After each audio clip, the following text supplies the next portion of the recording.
Un club adoubé par un roi et porté par tout un état. Le Real Madrid, c'est un empire.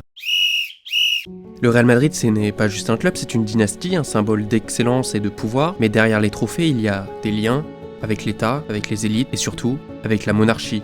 Bienvenue dans le club des rois. En 1920, le roi Alphonse XIII accorde au club le titre de Real, autrement dit royal. Un nom, une couronne et une identité.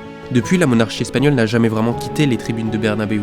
Juan Carlos, roi d'Espagne, félicitait les victoires du Real comme celles de la nation. Felipe VI, l'actuel roi, est un soucieux du club. Et quand Madrid triomphe, la famille royale applaudit officiellement. Parce que le Real, c'est l'Espagne qu'on veut vendre, forte, conquérante, glorieuse, celle qui brille en Europe, celle qui fédère, ou du moins essaie.